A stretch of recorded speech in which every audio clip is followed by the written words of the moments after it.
Hello, 2026. So, 25 flew by, and I know I haven't posted in a hot minute on my YouTube channel, and one of my goals this year is to do a better job of posting on my personal YouTube channel. Kind of an issue that I ran across, especially filming like the tree work jobs with the GoPros, is they do not like the heat here in southern Arizona one bit. We'll see 118, 125 temps, and we get some pretty high humidity days here, and so the GoPro just shuts off and it makes it a pain in the butt, and I end up giving up. But during the winter months, I could do a lot better job filming, but anyway, so I digress. One of the goals this year is to post more frequently, even if it's not a great video, kind of like this one. So I'm out here in the shop today. It is the 1st, and we're taking the day off from actually doing work in the field. And so I'm out here in the shop. I got a couple things that I gotta sharpen this guy. First job of the year tomorrow. The second, we're gonna be removing some palm trees, and so I got to get the 500 sharpened up. This guy is dull as heck. We're not going to talk about what happened, but also the bar is kind of trashed. It's time to replace the roller nose. So I got another 28-inch bar up there. I'm going to swap that out and then sharpen her up, and maybe a couple of the 362s will get an edge put on them today too for tomorrow's job. But anyway, I'm out here in the shop, and I thought I'd do like a quick little walk around. I had it cleaned up a couple days ago. Time to get it squared away again. Anyway, I'm gonna flip the camera around and just kind of walk through what I've got set up right now.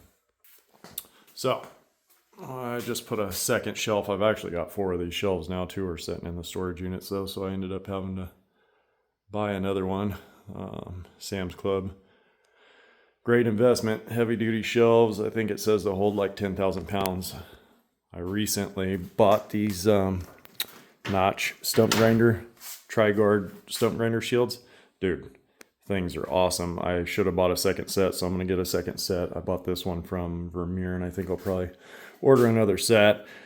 So this is like a spillover to kind of store the consumables, and then some of my blow molded cases, although the storage unit has most of that. I need to rescue from the storage unit my other tools and various parts. So I keep, like in the storage unit, I've got extra parts for the chipper, a new clutch, belts for the stump grinder, all that kind of stuff. And for now, because I haven't put the rack on the wall, I've got the string trimmer type of tools up there just sitting on the top. And so right now, this is not how this usually sets. All this little climbing gear sets in my bag. I kind of just took it out and blew everything out and oiled everything up, and kind of took a look at what needs to get replaced this year and whatnot here recently. So there's the old Gecko 2.0s. I'm probably going to buy a set of carbons. These are, I don't know how old these are now, 4 years or something. They're holding up pretty well. Got the old Kiwi foot ascender on there. The old Tree Rex sitting there. I need to order some transporters for it and load it out as a different, because it's still a good saddle. I just switched to the Tree Rex 2.0. Got the Monkey Beaver suspenders on that. This little block, I got these, this is a 1/2 inch. I got 3 different sizes, I think 1/2 inch, 5/8, and 3/4.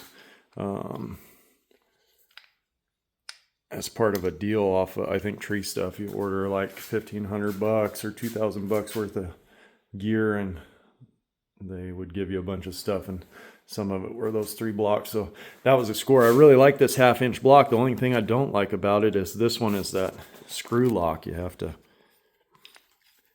manually thread it in and out. It's the perfect size, and I love it on this Ultra Sling, but I don't like that because the bigger, like the 5/8 and the 3/4, it's that push in, spring loaded, push in and twist, and has the pins to lock. I like that much better. But anyway, got the saws lined out here. Some of the saws lined out here.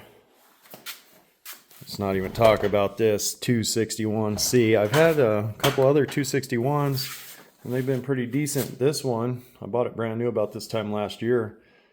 Oh my God. It ran great in the winter for the first couple jobs, and then as soon as we got a little temperature, you run it once and can't get it started again.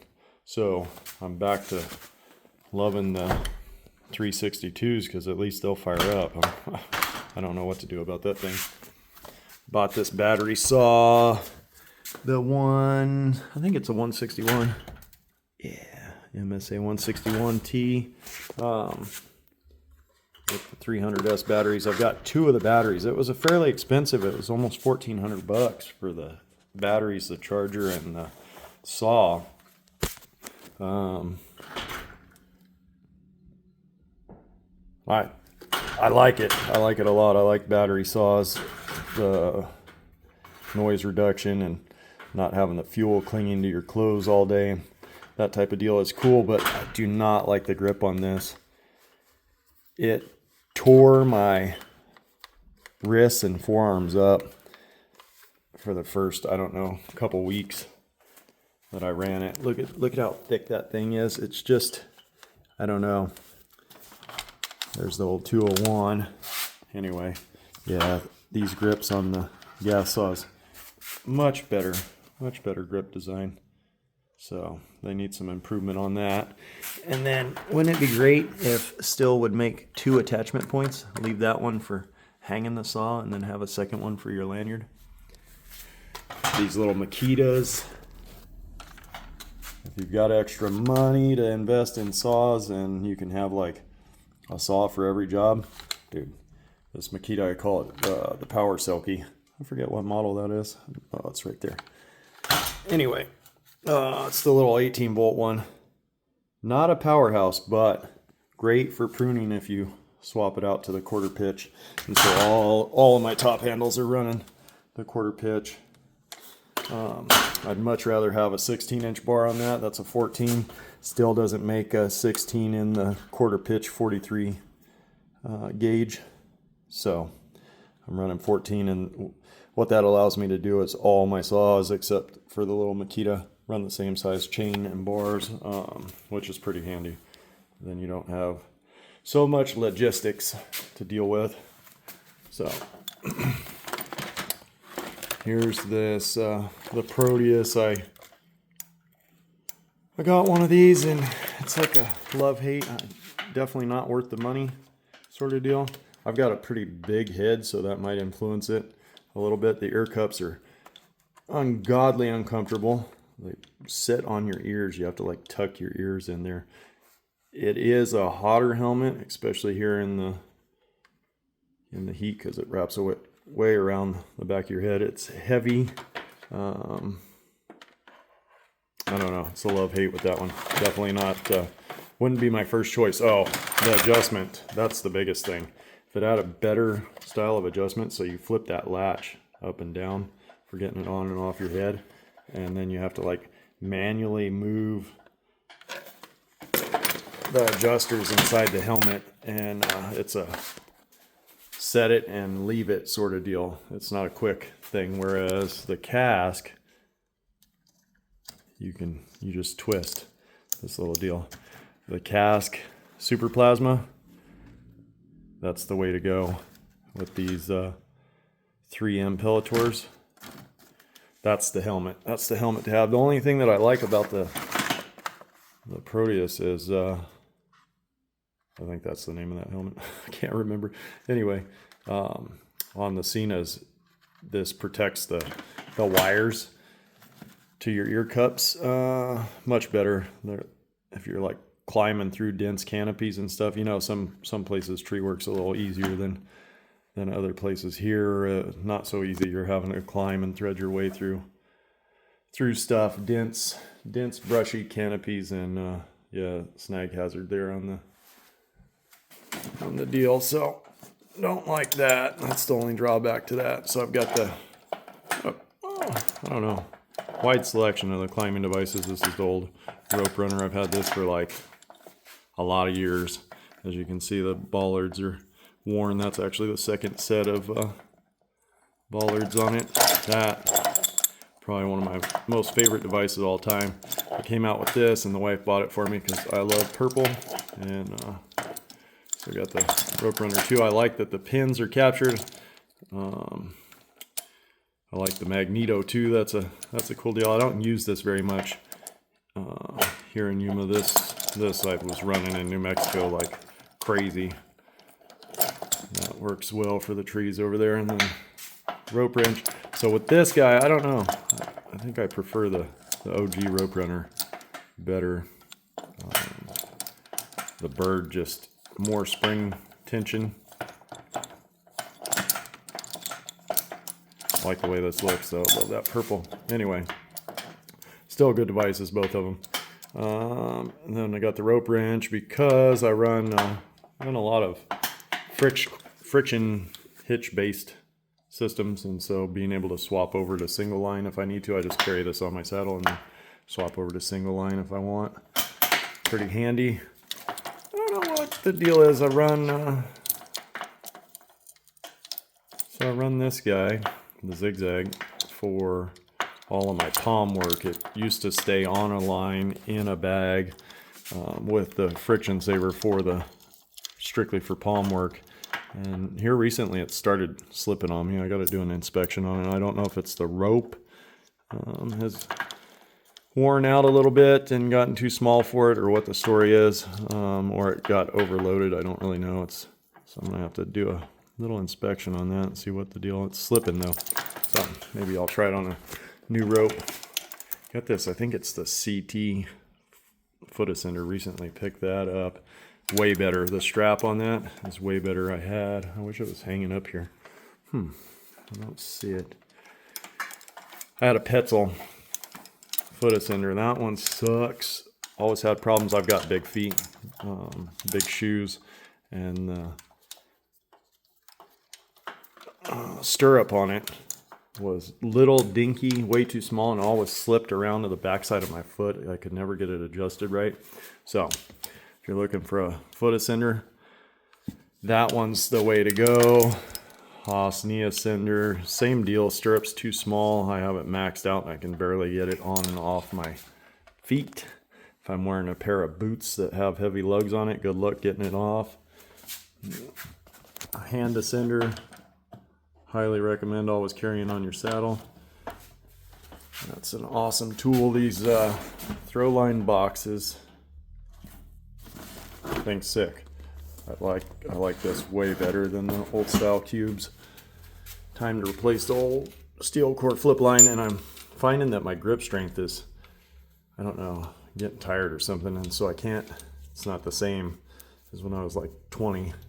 I could grip this and run up a pole pretty easy. Now I'm having a hard time gripping it, so I think this is 1/2 inch or smaller, so I'm gonna go up a size. And then what is this? The Buck Tree Squeeze. Great piece of kit for safety type of deal. Various rope bags with if you're still rolling your ropes, dude, these are great time savers. So rope bags, just grab them, throw them in the truck, and then they've got we've got the porter wraps, the climbing lines, the rigging lines in those, all the blocks, all that good stuff. Little selection of saws. Still got some project saws going on. Some of my OG saws. This guy is from when I was 7. That was my very first chainsaw. What is that? 021 still runs and cuts and all that. I need to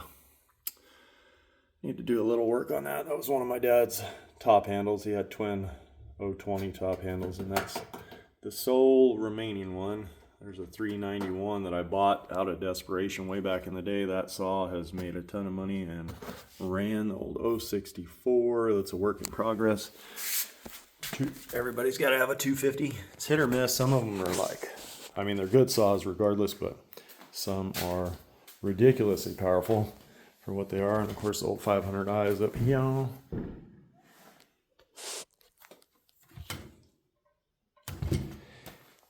And then I've more or less got my workstations sort of dialed in now. I need to upgrade. I'm getting better with the grinders. I'm starting to figure the grinders out for sharpening, but I need to, there's like a diamond wheel that is way better. Also very expensive. I think the diamond wheel's like $180 or something ridiculous, but I need to invest in one of those. So there's that sort of deal. Welding station, it doesn't get used hardly at all. Drill press, but you know, it's one of those things. You just got to have them. And then I recently started investing in the Makita 40 volt system. I got one of their hand blowers on sale from Home Depot. That thing's awesome. It's crazy for a hand blower. Anyway, just gotta, there, everything's kind of a mess right now. Oh, that's where those got put. This is like overflow box. Actually, both of these boxes are overflow boxes, 1/4-inch sets, this type of deal. Manuals and bigger sockets and whatnot, not dialed in there. And this is kind of a catch-all for saw parts. I won't open that up, but I got air cleaners and spare everything in there for the saws. Trying to dial this in. This box is intended to be just chainsaw maintenance related, so, but it's kind of turning into a catch-all for a lot of different stuff. So some big wrenches in there. Slide hammer. I forgot I had that in the electric box. Got all of my different like testers and that kind of deal. That's starting to get a little cluttered. Tape drawer. Bits. And that drawer is missing a bunch of stuff. Where it's gone, I don't know. This is the one that I primarily work out of. It gets rolled out onto the driveway whenever I've got a breakdown. Pliers drawer, everything's a mess right now because I'm trying to catch up on maintenance and little things, which I still have a lot to do. There's one of the bit boxes that needs to go over there. So, tubes of grease, which reminds me I need to go get that. I'd like to invest in a bigger electric impact. And then I have a ton of stuff that should be in here, but it's in the storage unit just because I'm kind of out of space. I like to have a little bit of area to run the workout, and most of my weights are still in the storage as well, so that's kind of a bummer. And then recently, so I've got the bookshelf coming up. Got to get all my various arborist books and magazines. If you're not a member of the Western chapter or whatever your local ISA chapter is, should definitely look into that. And then this fridge is for the help. I just kind of keep like Red Bulls and all that kind of fun stuff in there for them. That's the gist of it, I think, for the shop right now. What do we got? Anything else cool to show and tell? Got a 362. This one quit me on a job, and of course I don't remember. I think normally I throw backup saws in, but anyway, I think we just had one top handle and this 362 in there. It was supposed to be a simple deal. It quit me, but not fire back up. It was kind of struggling for the whole day, and then just finally quit me. And so I pulled the carburetor off and blew it all out, as I had when I bought this saw new. This saw's like I think 4 years old now. It quit me shortly after, and I took it back because it was under warranty, and they didn't really have time to look at it, sort of deal. It sat there for a while, and I finally kind of got tired of it, so I went and picked it back up, and I was like, oh, it's not getting fuel. So pulled the carburetor off, and there was a little tiny piece of plastic in there